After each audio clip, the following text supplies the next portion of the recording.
So that was been a great number of talks today. We've talked quite a bit about regulatory compliance and being able to, um, you know, see what it is that we are, uh, facing in the next couple of years. So I'm going to talk to you a little bit about just sort of the staffing challenges that your organizations may face. This Some of the view in the security may kind of say, "Oh, I know how to engage with security," but the biggest thing is that I'm trying to drive it from a top-down approach. So if we look at the way that security has been staffed in the past, there's a lot of resource pull from other areas or very direct hiring, right? You know. I've seen a lot of people in the job market recently, and they're all having sort of the same thing. It's like, well, do I have the what I need to know in order to work sort of in the automotive cybersecurity domain? And that's a very broad subject because there's a lot of different skill sets out there. But what I want to dive deep into just for a few minutes here, because I am realizing we're a little bit over in time today, and I don't want to hold you too long, is just sort of dealing with organizational changes. So we've heard a lot about the ISO 21434 standard and the UNECE 29. One of the biggest things about those standards is not doing product security, it's making sure your organization is set in order to have staffing appropriately placed. Right. So if you look at what we call the digital destination, right, one of the big things about organizational changes this day and age, especially with COVID ongoing, right, and the Delta variant is that many companies were originally planning on going back to the office. Well, that's not a reality for a lot of us now. I'm 100% work from remote, from work home, 100% remote. Um, and so I have a different set of needs than some person who would go into an office, right? And so managing that workforce requires different sets of skill sets at a managerial level.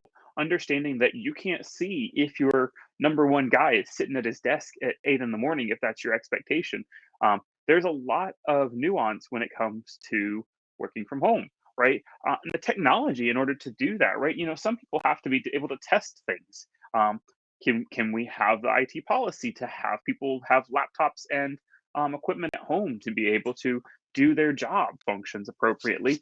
Can we bond that? Is it covered by insurance? These are the kind of organizational challenges that if you're in a VP or C-suite level, you may need to focus in on your organization, right? And then time management, right? Um, my big philosophy is that we're all adults. If you do the job, um, I'm not worried about what you do in the interim, right? As long as you're showing up to meetings and doing your job. Um, that may be hard to manage for some people who have been managing in a 9 to 5 sort of workplace.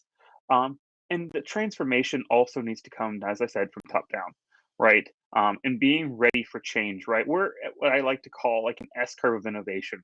Um, we've had this typical technology that's worked for a very long time, and that is the going into the office, doing the things there. But now we're at this place where it's like, okay, we have to manage VPNs, we have to manage more IAM. We have to do virtual desktop interfaces and send out equipment overseas sometimes, right? And that change readiness for your organization is going to be incredibly important to supporting that digital workforce, right? And then creating the narrative that is, we do care about you. We know you're home. Sometimes that is very hard for people who have been reporting to the office for years and years and years. Some people adapt to it better, right? I think many of us have learned to adapt. Um, and being able to support people virtually is incredibly important, especially whenever it comes to home matters or the traditional managerial. Hey, we have an issue. How do we deal with it? And being on time and spontaneously available. The same would if you were sitting at your desk and somebody walked up to you, right? And then the communication barriers that require IT systems in place, Slack, Teams, whatever it may be. Those are the types of systems that we expect to be in place as a digital workforce, right? And then, of course, time and money. Training is still incredibly important. E-trainings, conferences like we're at today, right? I mean, these are all become virtual, as they start becoming more hybridized and back to physical locations or staying virtual in some instances. We also need to understand that the way our organization is set up may change and how that restructuring can drive labor changes, not only from a skill set perspective, but also from a necessity, right? Do you have to have people who are there doing there in the office, doing all the management of, sort of maybe equipment, right? Or is that done decentralized? Is it, it all just makes a big difference whenever we start talking about that. Now, to talk a little bit more about why cyber organizational changes are occurring, we've talked about it, right? Regulatory compliance, but also the way that the product cycle goes. We're seeing that, as more digital cybersecurity teams and product cybersecurity teams are interacting on systems or systems of systems, um, there is more to do, not only because of regulatory compliance, just because of the increased complexity of the modules year over year, right? Even from 5 years ago, you might have had an infotainment system, a telematics unit, maybe in your average vehicle, and now we're seeing that you're having a smart gateway, you're going to have an infotainment system, maybe a smart heads up cluster. When I say average, I mean average connected vehicle, not low level or entry level type vehicles. But that increased workload on the same number of staff means that you have to make sure that you're taking care of the way that your staff operates and the way that they're being compensated or they're being supported from the support staff structure, right? And that can also lead again to restructuring. So there's a lot of nuance here, and I don't want to get too deep involved because that plan should be set, like I said, by your organization's leadership, and they need to understand how that regulatory compliance is changing the productization.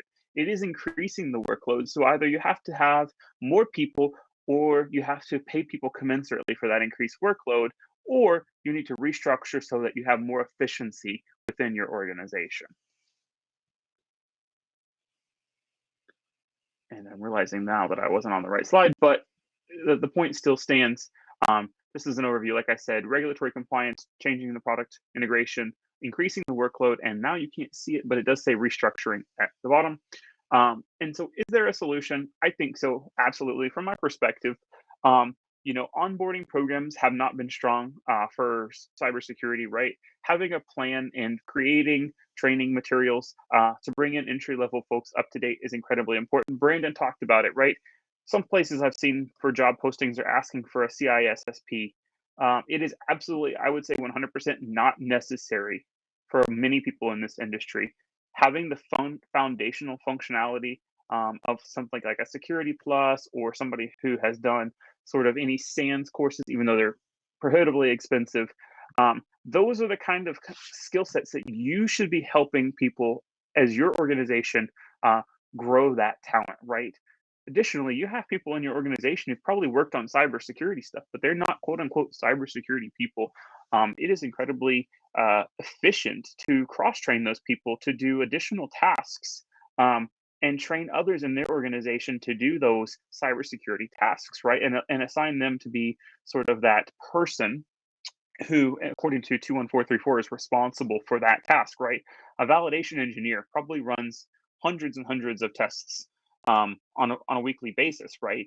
By giving them guidance on what the difference between a standard validation test is and a cybersecurity validation test case is what we would call a cross functional skill transfer, right? You're taking that job category, adding something to it, giving them an additional marketable skill, and having them train your teams on how to also incorporate it into people who have not done that validation, right?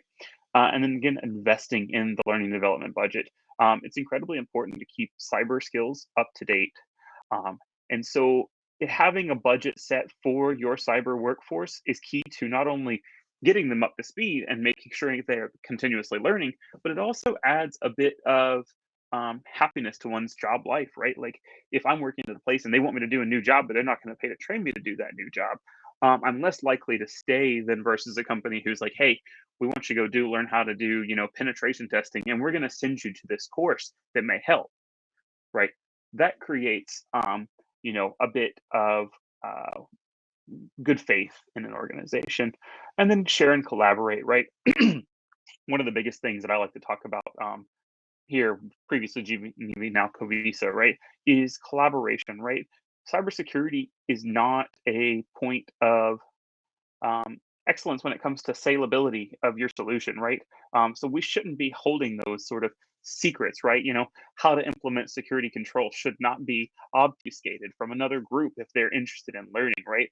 Now, some of that proprietary technology to prevent hackers, I can understand that. But in general, like how to do secured code signing, how to manage PKI for a vehicle, those sort of things should be more collaborative across the organizations, but also internal to your own organizations.